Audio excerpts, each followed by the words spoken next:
Hi again, everybody. Message here from Anonymous, and here's her story. Hi, Ollie. I'd like to remain anonymous. I donated to the channel a couple months ago and will as soon as I can again. Sorry I am not able to with this email. Where do I start? I have so many fucking stories to tell. It won't fit in one email. Today I want to talk about my mom. I'm a 30-year-old single woman with no children. My current financial status, I work a clerical job that's flexible with benefits right now, but not what I want to do forever. It can be very stressful, but it works for now. About a year and a half ago, I found out about narcissists and their victims. Realized I had a fucked up childhood with a raging narc dad and a weak-ass codependent mom. Through my 20s, I was severely depressed, although I never really acknowledged it. I was groomed to please my family since I was a child. This caused me to become an overachiever, often doing things to prove my worth and my family and to my classmates, friends, coworkers, and any and everybody. This also caused me to try many things and career options that I gave up or failed at. Each one took a toll on my self-esteem. About 5 years ago, right after publicly failing at a project, a friend of mine introduced me to a glass of wine. Been drinking the coke ever since. I finally landed a job where I could move out of my parents' house and live on my own. To my surprise, my codependent mom, or so I thought, who always swore she would stay with my father until his death, she actually had said this 2 weeks prior when I was crying because my dad had verbally destroyed me by saying something hurtful that I don't remember now.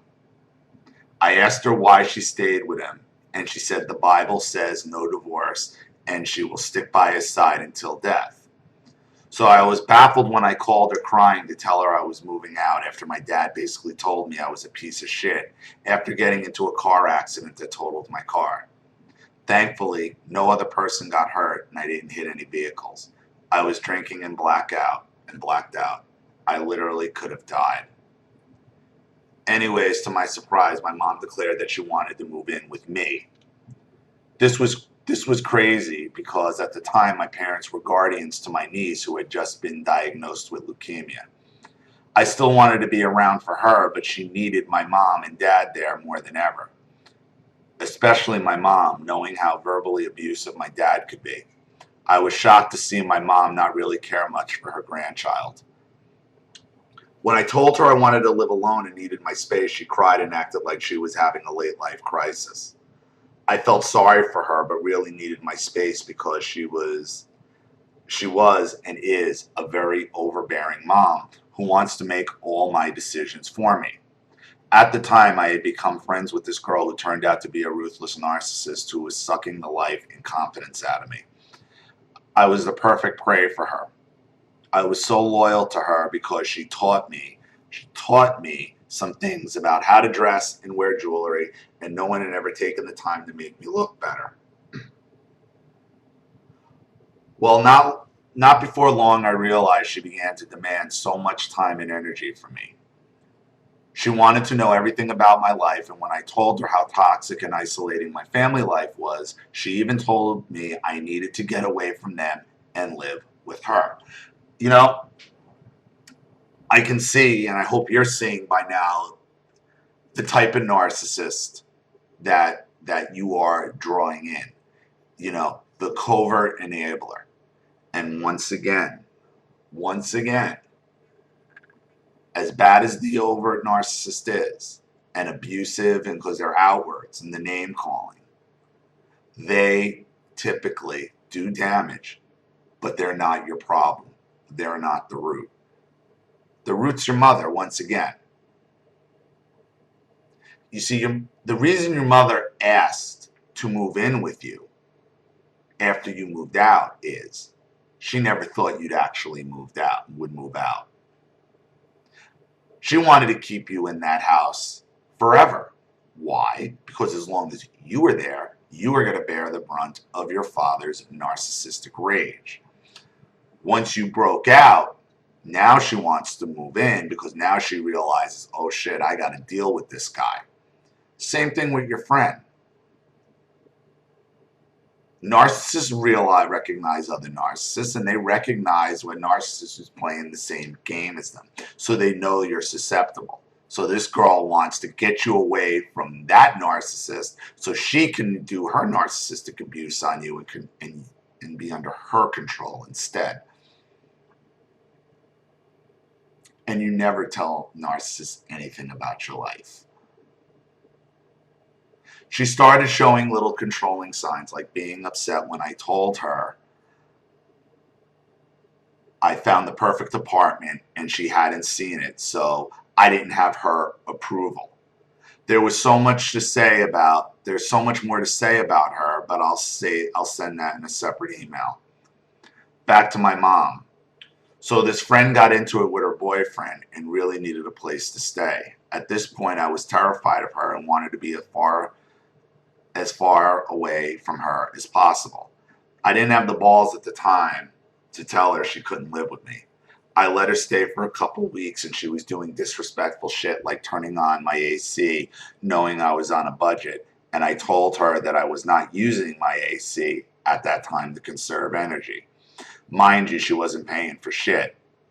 When I left for work, she would act fine that the AC was off until I came home on my break one day and she had it on. Then called me crazy for not having my shit on as if she was contributing. Anyways, I wanted her out, and this is the only reason why I let my mom come stay with me for a couple weeks to run her out because both her and my mom have overbearing personalities, and I knew they would clash and my friend would leave. It was a lose-lose situation. For the next 3 years, my mom lived with me. She tried to run my love life, would try to get close to any guy I dated. This one guy hurt me pretty bad, and she would still try to call him and fix things. I told her that it was so inappropriate, and she stopped. She never consoled me about that heartbreak. Instead, she told me that I need to choose better guys and know my worth, something she never taught me to do.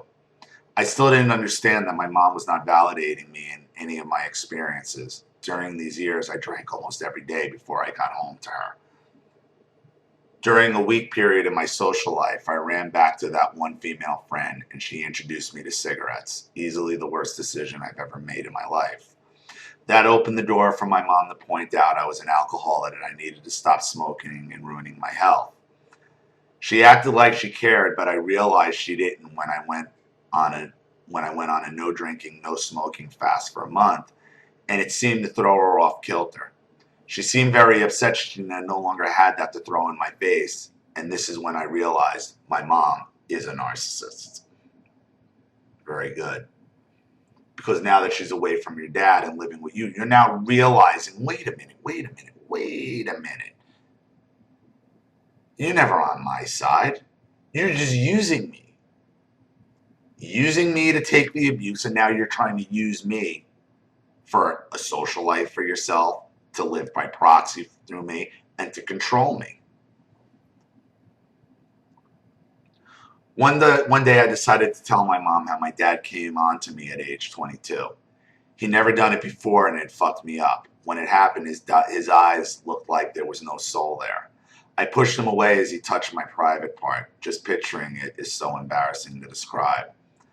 I was so lost back then, I let him go as far as convincing me that he was showing me how a guy should never touch me. And I didn't want to hurt his feelings. Can you imagine? Being an adult and having that happen, it is so embarrassing and humiliating. Anyways, I pushed him away, and the next day he tries to kiss me in my mouth, and I yelled at him, "Dad, you're my dad. Don't ever do that to me again." To this day, he has not apologized for that. Later, you'll see why. Now, sometimes I wonder if my mom was depriving him of sex, and that was encouraging some kind of incest spirit in him. No. Whether or not your mom's denying him sex, that's an excuse. That's an excuse for just a pervert. When I told her this, she crumbled. She asked if he was drunk. She never hugged me or asked me if I was okay. I ended up having to hug her because she looked so pitiful and was shaken even. Yeah, because the narcissist will make your tragedies their own. Once I realized that I couldn't depend on my mom anymore for emotional support or approval, this was during the time she was living with me, and I still thought she was a weak codependent. I intentionally started to stay away from my apartment more and more, and she didn't like being alone with no one to bother. I forced her to move back in with my dad. Unfortunately, the money she was contributing to the apartment made a big difference. Because I was so depressed, drinking, smoking, stressed at work, had the worst narcs in the world as friends beating on all my problems, I couldn't imagine trying to get another job and decided to move back in with my parents about 3 months later. My mom was so happy. Interestingly enough, I had another female friend at the time who was having trouble paying her rent and offered the idea of us rooming together. But because I was beginning to see her narc tendencies, or she was at least feeding off my weakness at low self-esteem, which made her look better, I decided home was better. This is when I discovered my mom was a narc. I never tried to open up to her before about my personal life because I never wanted her to judge me. But I was suffering so much with my friendships and relationships and attracting all the wrong people that I figured maybe I should try to get some help from my mom. So I tried a couple of times, and she used my vulnerabilities against me. After she couldn't say anything about my drinking and smoking, she began to compare me to my sister. After I had a heart-to-heart with her about not comparing people to one another. She did it on purpose, literally minutes after being baffled when she tried to complain about my drinking, and I told her I hadn't been. She then began to talk about the fact that I don't have a man in my life every chance she got. If I was late, she would say, "That's why you'll never have a man." She would come into my room and try to take my trash out for me, and I would tell her, tell me this is why you will never have a man. It was so hurtful. I began to build boundaries and wouldn't let her in my room, and would try to ignore her when she would make backhanded compliments. She got worse. Even if I stayed away from the house all day, she would slip in her mean comments in the 2 minutes she did get to see me that day. Eventually, her and my dad realized I was not going to stay long. My dad was so pleased I was back home, to my surprise. Mom, however, became this evil, nagging, mean, non-empathetic bitch. I figured maybe my dad was making her jealous by treating me with respect for once. When I realized she was feeding off my problems and weaknesses, I began to only share good news with her. I didn't complain about everything, and even if my doctor visits were not perfect, I would tell her everything was fine. This irked her nerves. For the first time in my life, I realized my mom never wanted me to be happy, to find my worth. Fast forward, she and my dad take a trip back home, and she decides to stay with my sister there in another state. I think she did this because she knew if she returned, I'd be moving out soon, and she wouldn't have a grip on me or my life at all. Mind you, her English is little, so I help her pay her medical, phone, and life insurance bills. I am taking my name off her life insurance ASAP. I don't want anything to do with the planning of her funeral. At that point, I still didn't want anything to do with them or their house, but my dad returned to take care of some bills and ended up begging me to stay. Their house is paid for, so the financial opportunity is beneficial for me, especially now that I finally know what I want to return to school for, and saving money could help. To my surprise, my dad and I have gotten along fine for the most part.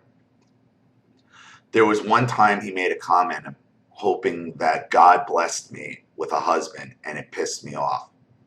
He told me he should be more concerned. He told me he should be more concerned about God blessing me with happiness and the wholeness instead of trying to marry me off like they did my sister, who was not ready to be married, is now divorced and single with 2 kids she's caring for alone. Shaking my head.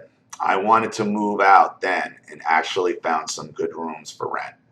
But after a few days, I calmed down and decided to stay with the pressure of my siblings. Today I've managed to live with my dad, and I'm starting to think that maybe he was a victim of my mom's covert narcissism.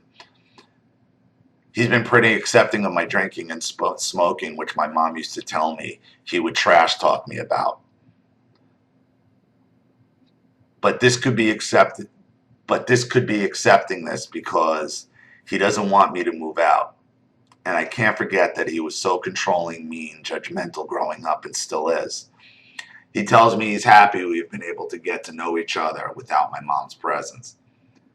I agree that she instigated a lot of the hatred I had towards him by always saying we needed to strive for perfection so my dad would have nothing bad to say about us. As you can imagine, that kept me on pins and needles and always feeling horrible after any mistake in my life. There's so much more to say here. There's so much more to say, but here is my current dilemma. I feel sorry for my dad if I leave now because I kind of see how my mom made him look like a total bad guy and her the innocent one all these years. I really think she has been seeking and basking in all the attention she has received by being the battered woman all these years. But I feel like being there gives her access to me and also gives some of my toxic siblings access to me as well. This past weekend, she decided to pop into town and not tell us until the day before, only because I was her only ride from the bus station. Already, she has told me my pet cat that I just got not too long ago is going to cause me not to have a husband because I let him sleep on my bed sometimes. It's like my love life is the only thing she can find to criticize me about now. Thankfully, I don't expect anything from her, so nothing she says really hurts much anymore. But I still feel like I need to have the perfect, nonchalant answers when she attacks my looks and my love life. Also, one of my goals is to stop drinking so regularly and give up cigarettes. I know that she loves the fact that I drink and smoke, and the cigarettes have aged my face in the 1.5 years I've been smoking them. They are such stress relievers, but I want to prove to her and my toxic family so bad that I could become healthy and normal again and love myself without their approval. She's here with my niece for the month. Niece moved back with her mom right before I moved back in, and I'm full of anxiety because I know the attacks are coming. How do I manage until she leaves again? My siblings are just as narcissistic or blind to the dysfunction of our family as my parents are. Sometimes I think I'm targeted in my family because I'm the only American born. I'm the baby of the family. They used to always say that I have no excuse to be a failure because I was born in America and know the language. That always put a lot of pressure on me. Anyways, can you provide some tips on maybe what I should do to get out of this situation? Do you think it's possible that mom and dad are both narcs? They both have no real friends. Mom is a master at playing the nice victim. So many people like her. Dad is more aggressive and comes off as an asshole. Most people don't like him, but he has churchgoers he gossips with. One more thing I left out that I want you to know. Last month I was hospitalized with a minor skin infection. This was after going very low contact with my narc brother, his narc wife, and my mother.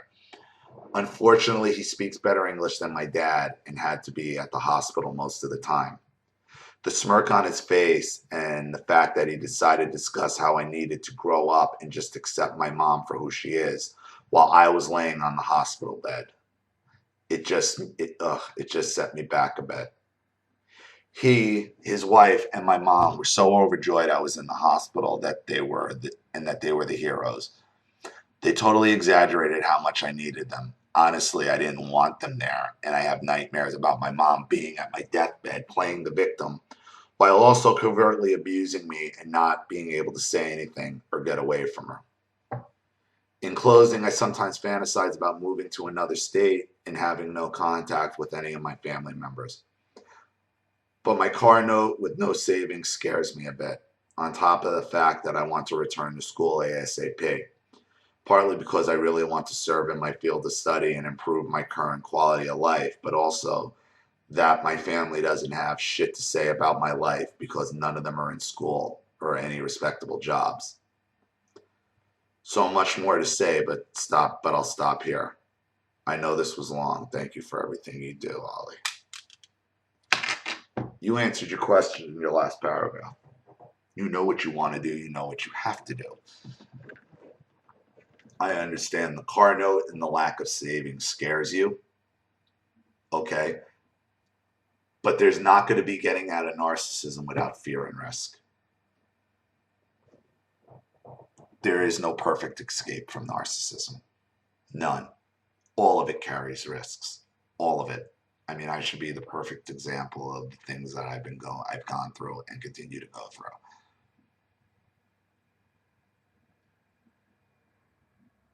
These people are lying manipulators. And as you're laying in a hospital bed, it continues. What are you going to cope with these people? What are you going to convince them of? And what do you think they're going to change? Nothing. I said it earlier, and then you said it later on. Your mother capitalizes on your traumas and turns your traumas into hers.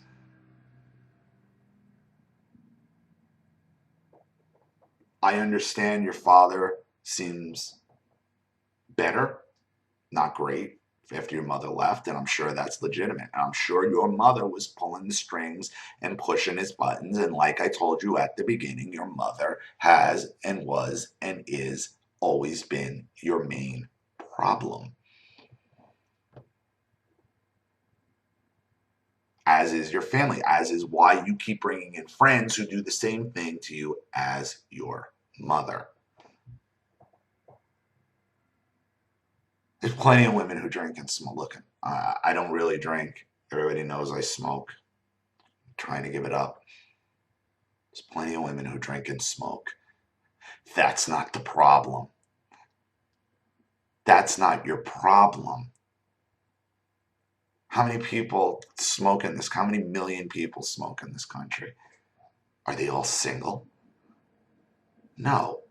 But because smoking and drinking is taboo and it is dangerous to your health, they hang the health risk on one thing has nothing to do with another. But because smoking is so demonized, just make any mention of it, it's like, well, wait a minute. Yeah, I know smoking's bad for my health, but only men smoke. Get the hell out of here. But that's what narcissism does to you. And that's why the only answer is to get away and go no contact. So the overall theme of this video, and what you have to realize is there's no perfect escape from narcissism. There's always going to be risk, and there's always going to be fear. And sometimes things could get better, a little worse before they get better, but they will get better. And you have to realize, what you're feeling is still residual guilt that you shouldn't have. And you need to get every single one of these people out of your life and go no contact. You're fantasizing about moving to another state. That means that's what you want to do. Do it. It's not as hard as you think it is. It really isn't. And if you want to go to school, there's a lot of research somewhere where schooling is cheap and what you want. There are options. But there's no such thing as a perfect escape from narcissism. It all comes with risk and fear. Thank you for your message. I really appreciate it. Thank you to everybody watching. Please leave any advice or opinions in the comment section below. And again, if you want your story read on the channel, you have a narcissist you'd like to expose or a topic you'd like me to cover, you know what to do with the PayPal and email links in the description box. I'll have the video right back to you. This is Ollie Matthews. Thanks for watching. See you all again soon. Bye.